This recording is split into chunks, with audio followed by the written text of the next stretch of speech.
ఎదురు పెద్ద బండరాయి ఉంది. అమ్మ బండరాయి ఉంది. బండరాయి అక్కడ ఉండటంతో మనం వెళ్ళే మార్గంలో బండరాయి ఉందనుకోండి, వెంటనే ఏం చేస్తాం? ప్రక్కకు తప్పు. పెద్ద పెద్ద బండరాళ్ళు మనల్ని పడేయలేవు. నడుచుకుంటా వెళ్ళేటప్పుడు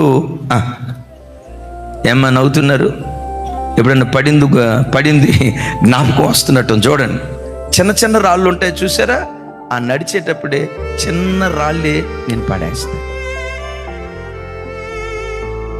ఎక్కడైనా పెద్ద బండరాయి, అయ్యో పెద్ద బండరాయి ఉంది, అయ్యో అట్టెట్లా వెళ్తాను, అయ్యో ఇక్కడ కొండ ఉంది ఇటెట్టు వెళ్తాను, వెంటనే నీ డైరెక్షన్ మార్చుకుంటావు.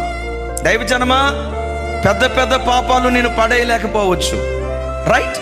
నువ్వు బలమైన విశ్వాసివి కదా, పెద్ద పెద్దవి నేను పడేయకపోవచ్చు. సులువుగా చిక్కులు పెట్టే చిన్న చిన్న లోపాలే, చిన్న చిన్న బలహీనతలే నిన్ను పాడు చేసి భక్తిలో నుంచి నేను దిగజారుస్తాయి.